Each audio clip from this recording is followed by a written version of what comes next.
dilaporkannya ke kejaksaan.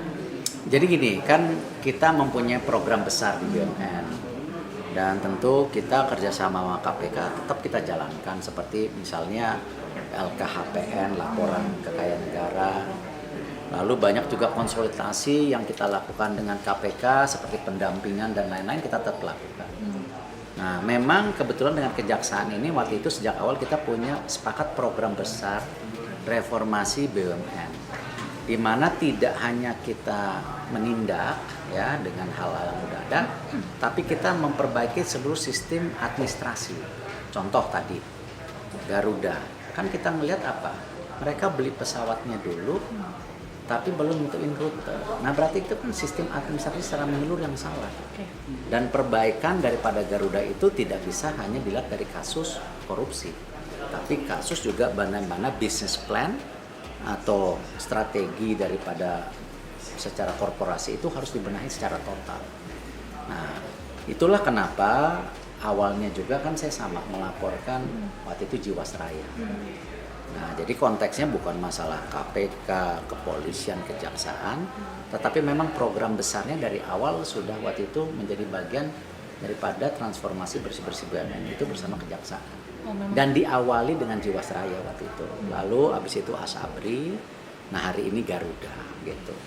Apakah ada kasus-kasus lain yang sedang ditangani KPK dan kepolisian? Ya ada. Ini ada indikasi nilai dugaan korupsinya cukup fantastis nggak sih Pak Erik tadi, penyelesaian lebih besar tadi? Kembali yang saya laporkan kepada kejaksaan hari ini sesuai dengan audit investigasi BPKP itu kan memang masih fokus kepada pengadaan ATR 72600, di mana di situ sudah ada angka-angkanya. Tapi kan kembali nanti pihak kejaksaan yang akan bicara kalau ini kerugian negara ataupun ada yang namanya korupsi di bawah tangan atau pengembalian komisi dan lainnya itu dari kejaksaan. Nah, tapi kita didasari daripada audit investigasi BPKP, jadi bukan audit pribadi. Ini benar-benar BPKP sebagai sebagai auditor negara. Tapi ada kecurigaan terhadap direksi lain nggak sih Pak Erik? Kan kalau kita lihat kasus ini kan Pak ES kan sebenarnya sudah divonis. Apakah ada indikasi menyasar ke pejabat? Pembelian pesawat itu kan tidak terjadi hanya di tahun 2013. Nah itulah yang sedang pihak kejaksaan memapping sampai mana titiknya. Nah tadi juga kan sempat berdiskusi dengan Pak JA sendiri, contoh misalnya mengenai bombardir. Nah kembali saya bilang investigasi auditnya masih berjalan, jadi saya juga tidak mau mendahului. Tapi kalau ini kan sudah tutup, jadi udah ada black and white-nya dari Pak Teh. Nah itu yang makanya kita serahkan. Seperti juga kalau Jiwasraya dulu awalnya juga BPKP ya, kalau ingat itu. Nah waktu itu terus kita juga berkoordinasi dengan BPK karena ternyata BPK juga punya data audit juga gitu. Jadi ya bukan nggak mungkin juga nanti kita mendapatkan data juga dari BPK atau yang lainnya untuk demi penyelesaian Garuda secara menyeluruh. Berarti ada jenis-jenis pesawat lainnya lagi yang potensi untuk ini? Ya kan yang tadi disampaikan juga Garuda itu merupakan industri pesawat terbang yang jumlah pesawatnya terlalu banyak macamnya.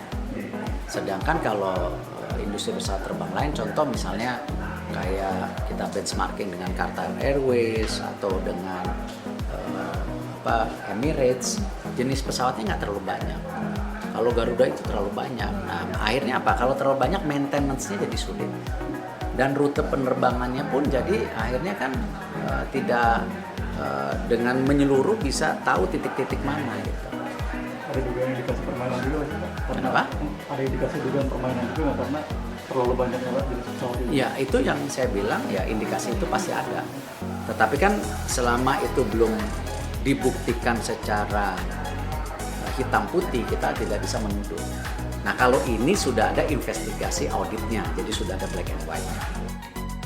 Berdasarkan peraturan Menhan sebenarnya direksi Asabri itu wajib melaporkan hasil investasinya itu kepada pengawas secara rutin triwulan, semester, dan tahunan. Nah, oleh karena itu sebenarnya dengan banyaknya pengawas internal dan harus rutin dilaporkan hasil investasinya, harusnya itu tidak boleh ada cerita ada kegagalan di dalam investasi. Oleh karena itu saya melihatnya ya masalahnya mungkin pengawasan tidak berjalan. Jelas ini pengawasan tidak berjalan, atau ya mohon maaf, mungkin yang mengawasi kurang mengerti kali mengenai investasi yang dilakukan oleh Asabri. Mungkin itu sementara. Ya. Oke, berarti ini senada dengan apa yang tadi dikatakan oleh Pak Tandri Abeng. Seperti apa Pak Tandri? Ya. Anda melihat? Ya, jadi saya kira kalau memang peraturan Menhan itu diikuti, sebenarnya nggak bisa rugi, sama sekali nggak bisa rugi, begitu ya. Nah, mungkin di sini ada isu ya, karena pengawas itu kan dari departemen-departemen yang berbeda ya. Irjen dari beberapa angkatan, bahkan dari Departemen Keuangan. Ini peranan daripada Kementerian BUMN bagaimana? Kalau ini BUMN, maka yang menempatkan direksi dan komisaris itu adalah Kementerian BUMN atau Menteri BUMN. Nah, kan yang mengelola ini sehari-hari adalah direksi diawasi oleh Dewan Komisaris kan. Jadi menurut saya barangkali yang paling penting harus dibenahi, diperkuat adalah justru jajaran direksi dan komisaris. Tapi ini kan ada lagi pengawas di atasnya yang mungkin perlu dipertanyakan. Barangkali terlalu banyak pengawas sehingga tidak jelas akuntabilitasnya, siapa sih yang bertanggung jawab. Terkadang kalau terlalu banyak yang bertanggung jawab, tidak ada yang tanggung jawab gitu. Itu barangkali salah satu isu yang perlu kita address ya.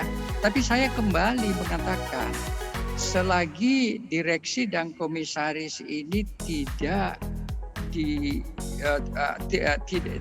melakukan tugasnya ya, betul-betul duties and responsibility-nya, ini potensi penyimpangan pasti akan terjadi. Karena betul kalau Pak Marpaung tadi mengatakan ada 3 sumber di mana mereka bisa investasi, sumber-sumber itu tidak ada yang rugi gitu. Jadi berarti ini kan penyimpangan. Dan kalau ini penyimpangan, mestinya pengawas sudah bisa deteksi, mulai dari Dewan Komisaris sampai kepada pengawas-pengawas angkatan yang begitu banyak. Mungkin yang jadi masalah adalah tidak jelas dari pengawas ini yang betul-betul accountable siapa tuh.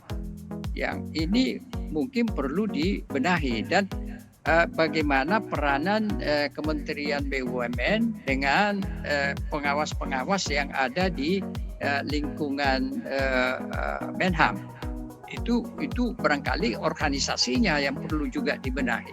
Selain tadi saya tetap mengatakannya direksi komisaris ini harus dibenahi. Kalau tidak kan mereka yang eksekusi. Nggak akan terjadi kerugian itu, penyimpangan itu, penyelewengan itu kalau bukan direksi melaksanakan itu gitu. Jadi direksi dan komisaris yang pertama harus diperkuat dan bertanggung jawab untuk seluruh masalah yang